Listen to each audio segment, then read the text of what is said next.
রিপোর্টে অনেক কথা বলা আছে, আমি আর ওইখানে যাচ্ছি না। এই কোড অফ কন্ডাক্ট নিয়ে কথা বলছি। Code of conduct for the chairperson, other board members এবং চিফ এক্সিকিউটিভ। এইটা একটু পড়েন, দেখেন। আমি এটা কেন বলি, কোম্পানি পলিসি ডিসিশন গুলো বোর্ড মিটিং এ হয়। যারা ডিসিশন গুলো নেবেন তাদের যদি আচরণ বিধি, তারা কিভাবে বোর্ড মিটিং এ তাদের আচরণটা করবেন, এইটা যদি আসলে না থাকে তাহলে ভালো সিদ্ধান্ত পাওয়ার সম্ভাবনা খুবই কম। এইখানে দেখেন এটা রয়েছে কি বলা হয়েছে, the board shall lay down A code of conduct based on the recommendation of the NRC. সেইটার ভিত্তিতে সে একটা কোড অফ কন্ডাক্ট তৈরি করবেন এবং এই কোড অফ কন্ডাক্টটা কোম্পানির ওয়েবসাইটে আপলোড করে দিতে হবে যে এই যে আমার বোর্ড অফ ডাইরেক্টরের কোড অফ কন্ডাক্টটা এইরকম। তো সেটার মধ্যে কমিশন কিন্তু কিছু হিন্টস আপনাকে দিয়েছে যে এটা মিনিমাম আপনাকে এটা থাকতে হবে। এক নাম্বার হলো কি prudent conduct and behaviour.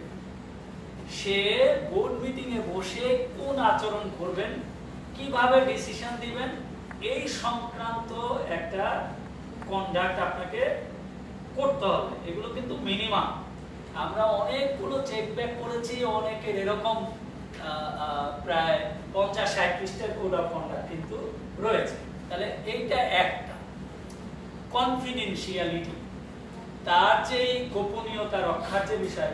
Board meeting এ বসলেন, সিদ্ধান্ত হচ্ছে অমুক হচ্ছে, এটা সারা বাংলাদেশ বলে বেড়াবেন বা এই তথ্য অন্যকে আপনি ফাঁস করা যাবে, এমপ্লয়ীদের মধ্যে দেওয়া যাবে না, লেন্ডারকে বলে দেওয়া যাবে, তাহলে তো কোম্পানি চালানো যাবে না।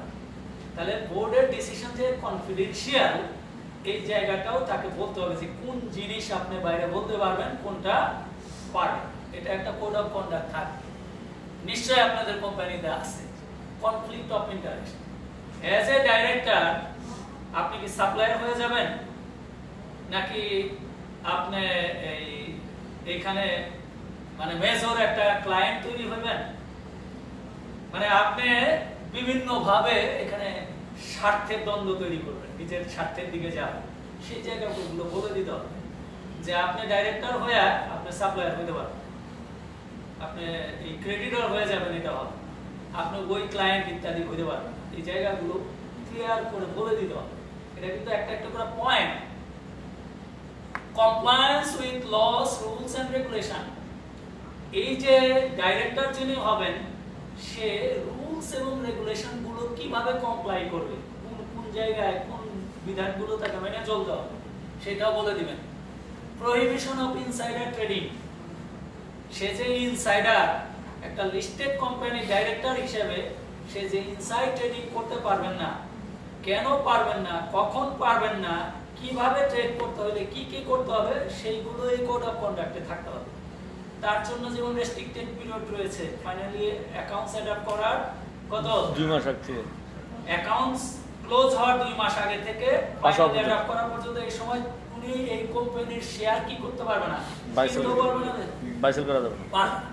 এরপরে যদি করতে চায় তাহলে কি লিস্টিং রেগুলেশনের যেই এই ডিক্লারেশন ফর্ম আছে এটা পূরণ করে দিয়ে করতে হবে, তাই তো? জি জি।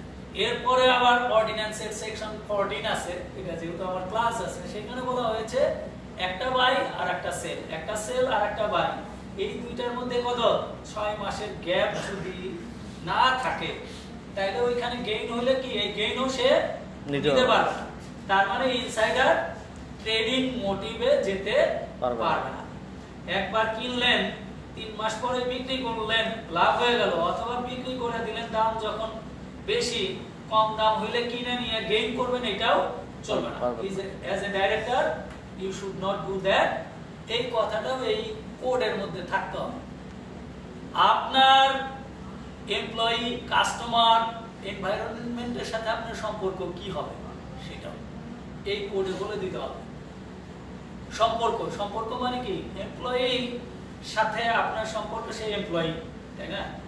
সে মানে তার কি বলবেন, তার আপনার আত্মীয় স্বজন অমুক তমুক এরকম বলে মানে তার বেতন ভাতা প্রমোশন এটা চলতে থাকবে, এটা নয়। সবার সাথে যেন একই আচরণ। কাস্টমার যিনি ক্লায়েন্ট, যে আমি বলছি যেমন সাপ্লায়ার আবার কাস্টমার হইতে হলে আপনি নিজেই কাস্টমার, বড় কাস্টমার কম দামে ট্রান্সফার প্রাইসিং করে ফেলবেন, সেইগুলো হবে না। এনভায়রনমেন্ট বা কাস্টমার যে কি সেটাও তাকে বুঝাই দিতে হবে, যে আপনি ডাইরেক্টর বলে কাস্টমারকে ধমকাইবেন তাও চলবে না। এনভায়রনমেন্ট মানে আপনি বোর্ডে বসছেন, এনভায়রনমেন্টকে ক্ষতি করবেন, এটা চলবে না। কোডে বলা হয়েছে নেগেটিভ ইমপ্যাক্ট করা যাবে না কিসে, এনভায়রনমেন্টে। সেই জায়গাগুলো তাকে বলে দিতে হবে। সাপ্লায়ার আগে বলছে, আপনি নিজেও সাপ্লায়ার হবেন না, অন্য সাপ্লায়ারের সাথেও অন্যভাবে আচরণ করে, যে ভাই আপনার জিনিস কিনে নিব, তাই তো আপনার দাম আমি বাড়াই দিব কিন্তু আমার একটা পার্সেন্টেজ দিয়ে দিন, এটা চলবে না। সাপ্লায়ারের সাথে সম্পর্ক থাকা যাবে না। ফাইনালি ইন্ডিপেন্ডেন্সি, ইন্ডিপেন্ডেন্ট ডাইরেক্টরই ইন্ডিপেন্ডেন্ট হবেন, অন্য ডাইরেক্টররা ইন্ডিপেন্ডেন্ট হবেন না তা নয়। কিন্তু এই ইন্ডিপেন্ডেন্ট হলো কোম্পানির স্বার্থ সংশ্লিষ্ট, তার কোনো শেয়ার নাই, এই ধরনের ইন্ডিপেন্ডেন্ট ডাইরেক্টর। আর ইন্ডিপেন্ডেন্সি মানে হলো যখন সে ডিসিশন নেয় তখন ওই যে উনি আমার পরিচিত, ওনার দিকে চায়, উনি হ্যাঁ বললে আমি হ্যাঁ বলবো, উনি না বললে না বলবো, এটাকে ইন্ডিপেন্ডেন্স বলা হবে না। ইন্ডিপেন্ডেন্ট মানে আপনার সিদ্ধান্ত আপনি দিবেন, উনি হ্যাঁ বললে আপনি হ্যাঁ বলতে হবে, নট নেসেসারি। এই কথাটা আপনার এই কোড অফ কন্ডাক্টে মিনিমাম থাকে, এটা হলো মিনিমাম। এটা না থাকলে এই কোড অফ কন্ডাক্ট হবে না ডাইরেক্টর। এটা আছে কিনা আপনাদের? আমার প্রশ্ন হলো আপনার কোম্পানিতে এটা আছে কিনা, অন্তত এতটুকু।